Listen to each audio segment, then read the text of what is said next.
Okay, Jorge. This is a new friend, a friend I haven't met yet.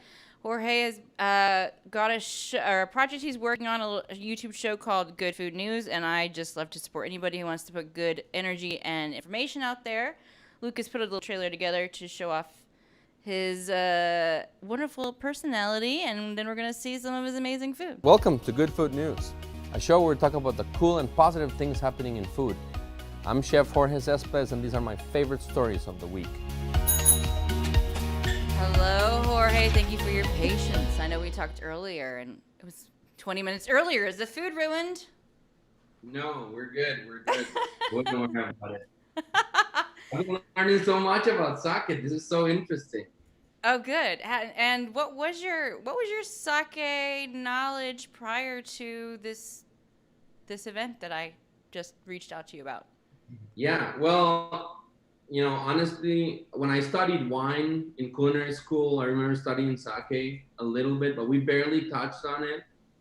And then I just had sake in different Japanese restaurants, but it was always hard for me to just venture into it because it's the way people feel about wine. Like you're afraid to do that, to make the wrong choice. So you just rather not even get to it. Mm-hmm. So the few times that I've had sake is when I've had someone teach me about it. Like I'm sitting with someone that knows about it. Mm-hmm. So you were sent the same sakes, the Kenbishi and the Kikumasumane, and where did your sake sandwich take you? What direction did you go in? Great question. So I started with the Kiku Masamune, the cold one, and it immediately I just picked up pear and melon, and when I say melon, I mean like cantaloupe, a lot of lemon zest, and I loved it. I remember thinking, I'm from Costa Rica. I need to do Latino cuisine with this one. It's so delicious, and I almost thought immediately also, I bet something spicy would go really nice.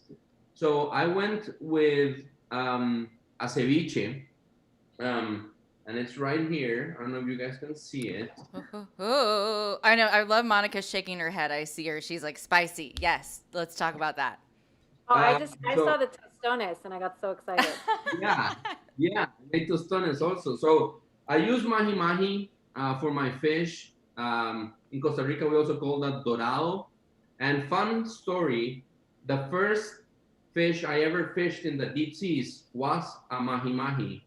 And it was the first time I had ever made ceviche fresh on a boat from something that I had fished. So it has a special place in my heart, one of my favorite memories. But it has all those ingredients that I think pair really well with this. So I have lime juice. I added a little bit of orange juice to counteract the acidity. Mm-hmm. It has a lot of cilantro, which is one of my favorite herbs out there. I have jalapeno, red onion, bell peppers. So besides being beautiful, all these flavors come together really nice. And I think it pairs very, very well with this one. And I also like the fattiness of the tostones, which in Costa Rica we call patacones. In different places of Latin America, the same thing has different names. So I like that pairing, and I'll stop and see if our sake samurais have any questions about it. I think I'm really hungry. I'm gonna let you guys do the questions. I'm like, yes, Jorge, sign us up. Well, the Kikumasumune being cedar aged is quite different than other sake. So what about the aroma also? How does that play into the food that you worked? Does it add to it as well? Yes. Well, so at first, the first thing I got was a very delicate pear, like just a simple green pear, and lemon zest. I couldn't get past the lemon zest, which is one of the best scents you can ever get out of anything. So I immediately felt that it was a beautiful scented sake, and I knew that it could be one of the ones that I could have more fun with. And I immediately, of course, went to Latino cuisine. And have you thought about actually even using it in the cooking itself?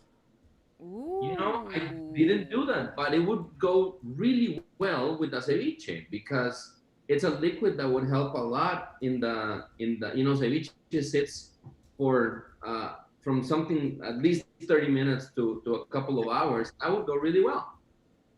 Give it a shot sometime.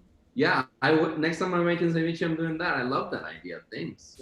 Good. So you did a second dish, correct? Because I was like, you sent me ideas, and I was like, I mean, yeah, you can make all the food. I'm fine with it. Did you go for it?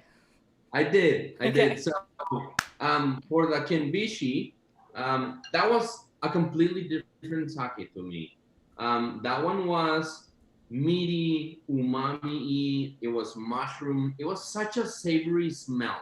I mean, boom, in your face, completely different. I just couldn't get past the idea of like fried pork. That's all I could smell with this one. Even when I smell it again, my mouth starts to water immediately. It's so funny. And something about green olives. I can't, you know, my head went to green olives. So I said, you know what? Let's play with something really fun here.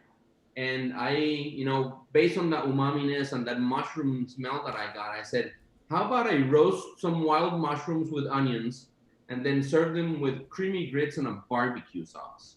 And I wanted to do that because it's something that people, you know, normally don't put barbecue sauce and sake together. I tried it. It looks like this. And I think the flavors go together really, really well. I don't know, Monica or even Julia, what are your opinions on barbecue sauce and sake? I hope I'm not doing something that's offending the whole sake industry. No, not at all. I mean, I think there's a lot of similarities between barbecue sauce and a lot of the sauces in Japan. I mean, if you think about teriyaki sauce, it's not that different from barbecue sauce, and or like a miso marinade. And so I think having something that has sweet and savory together is so perfect with sake. So I think that there's a common, like, you know, the tostones, the sweetness of the plantains, the sweetness of your barbecue sauce in this dish. It almost always will set you up for success. And that's part of the reason sake is so great with Thai food, that has a really nice balance of sugar and vinegar and fat and umami, or Korean food, Vietnamese food, like hoisin sauce and sake is so great. So I think that that's a really brilliant choice. Nice. Well, good to know. Woo! Julia, have you ever served something like this? I think. Oh, go for it.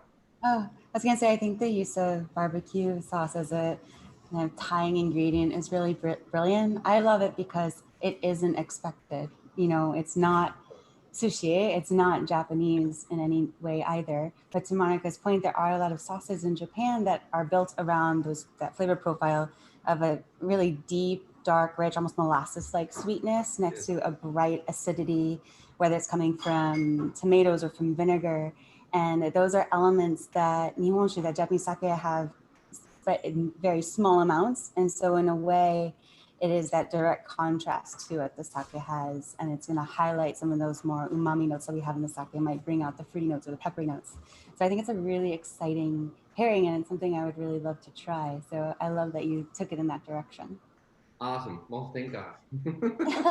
Jorge, coming with it. Bringing all the flavors. How did you like? I saw that dish, and you managed to bring both the Costa Rican flavor and then work in the Midwest barbecue sauce, and of course the Southern grits. Like, that's America